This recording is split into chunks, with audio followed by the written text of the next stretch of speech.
Bonjour à toutes et à tous, bienvenue dans Art et Marché, l'émission qui vous ouvre les portes du marché de l'art. Et au programme d'aujourd'hui, Le Désespéré de Gustave Courbet. Ce chef-d'œuvre du réalisme français a été vendu en 2014 à Qatar Museums dans la plus grande discrétion. Le sujet a ressurgi dans l'actualité à l'automne dernier, soulevant avec lui une série de questions, notamment sur le cadre juridique de cette vente. On en parle tout de suite dans Art et Marché. C'est une vente qui est passée inaperçue, mais qui a engendré une levée de boucliers de la part du monde de la culture. La vente du tableau Le Désespéré de Gustave Courbet au musée de Doha, au Qatar, aurait été vendue en 2014 pour un montant de 50 millions de dollars. La vente soulève beaucoup de questions, et notamment celle de la conservation des chefs-d'œuvre sur le territoire national. Pour en parler, je suis ravie d'accueillir en plateau l'avocate spécialiste en droit de l'art, Marine Lebihan. Merci beaucoup d'être avec nous. Merci Sybille. Alors, une des grandes critiques autour de toute cette histoire, c'est effectivement le manque de transparence. Quel a été le cadre? Est-ce qu'on sait quel a été le cadre de la vente en termes juridiques? Et est-ce qu'il y avait des contraintes liées à cette vente en 2014? Alors, la vente de 2014, il faut savoir que c'est la vente d'un particulier, une héritière en fait du mécène de Gustave Courbet qui avait acquis le tableau après le décès de Gustave Courbet. Donc cette particulier qui s'appelle Madame Monique Cusenier-Cunier a vendu en 2014 le tableau à la Qatar Museums Authority. Donc c'est une vente de gré à gré entre un particulier et un État étranger. Donc, aucune information à ce moment-là n'a fuité, puisque aucun des intéressés n'a déclaré, n'a dévoilé en fait cette vente. Donc, cette vente est parfaitement légale.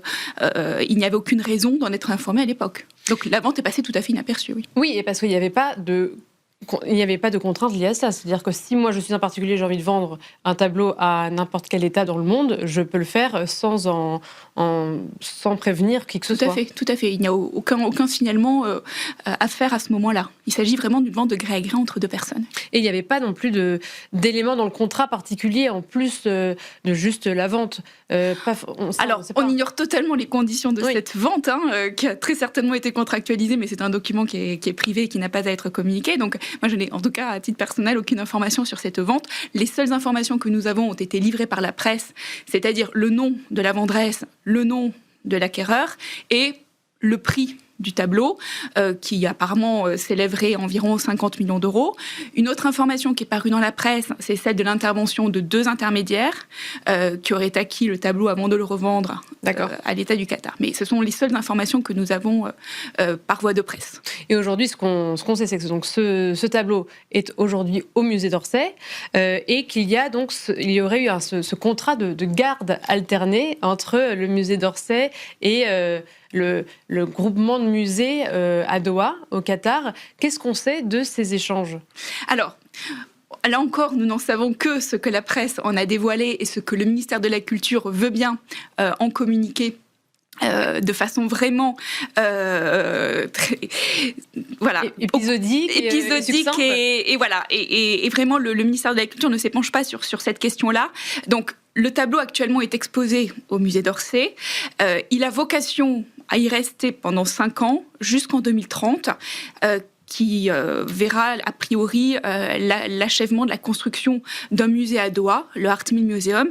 Et donc en 2030, le tableau a vocation à retourner au Qatar pour y être exposé.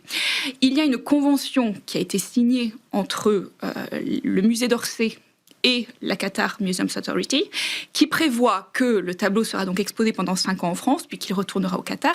Et a priori, ce tableau n'a pas de certificat d'exportation définitif, donc il a vocation, après son exposition à Doha, à retourner en France, d'où l'expression que vous utilisez de garde alternée et de garde partagée. Toute la question, en fait, et la polémique repose sur cette autorisation d'exportation temporaire qui sera accordée au Qatar pour pouvoir exposer en 2030 le tableau, qui a peut-être d'ailleurs déjà été accordé, et qui en fait, cette autorisation, c'est un dévoiement des textes, il faut vraiment le dire, parce que à l'origine, l'autorisation temporaire est prévue pour des fins de restauration, pour des fins d'expertise, de participation à une manifestation culturelle, mais n'a pas vocation, en fait, à intégrer la collection du propriétaire. Le certificat qui aurait dû être accordé, c'est un certificat d'exportation définitive. Oui, parce que dans tous les cas que vous citiez, le propriétaire est le pays même. C'est pas le pays c'est le pays d'exportation qui est propriétaire. Là, c'est dans un cas tout à fait différent. Voilà. Alors, il faut bien imaginer que la raison pour laquelle cette convention et cette autorisation d'exportation temporaire ont été mises en place, c'est parce qu'en cas de demande de certificat d'exportation définitive, l'État français aurait été obligé, au regard de la nature de l'œuvre, de s'opposer à l'exportation, de classer le désespéré comme trésor national et de faire une offre d'acquisition dans le délai de 30 mois à compter de ce refus de certificat d'exportation. Oui, et c'est pour ça qu'on a l'impression qu'il y a eu un manque de transparence. C'est qu'en fait, comme ce tableau pour l'instant est resté sur le territoire français, il n'y a eu aucune demande de réaliser. Tout à fait, tout à fait. Et en fait, il n'y a pas de trace. Exactement. Et donc, la France ne peut pas, pour l'instant, s'opposer à la demande de certificat, puisqu'a priori, aucune demande de certificat d'exportation définitive n'a été demandée. Mais moi, ce que je soupçonne, c'est que le Qatar a été fortement encouragé à ne pas demander de certificat d'exportation définitive, parce que d'une part, l'État français aurait été obligé de s'opposer à la demande, ce qui diplomatiquement est très délicat compte tenu des relations que nous entretenons avec le Qatar, et l'État français aurait été obligé d'acquérir l'œuvre. On parle de 50 millions d'euros, ce qui représente à peu près le budget annuel d'acquisition de tous les musées nationaux français. Donc, un budget qu'il aurait été difficile de rassembler. Conséquent. Parce qu'au-delà de cette catégorisation de trésor national, avec tout ce qu'il y a derrière comme lourdeur administrative, est-ce qu'il y aurait une autre manière de garder ce trésor national, de garder cette œuvre sur le territoire? On peut aussi le classer monument historique.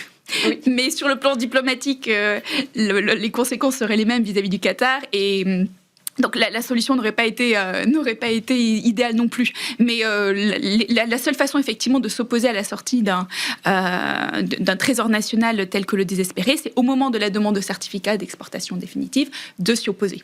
Et en tout cas, ce qu'il y a eu comme réponse de la part du ministère de la Culture, c'est qu'en tout cas, ils sont tout à fait dans leur droit et ils n'étaient pas obligés à l'époque de l'échange en 2014 d'interférer. Exactement. Sur le terrain de la vente, ça, je vous suis totalement. Maintenant, sur cette convention qui a permis d'exporter temporairement, en tout cas qui va permettre d'exporter temporairement un tableau, il faut savoir que l'exportation temporaire, normalement, est prévue pour une durée proportionnée à l'objet de la demande.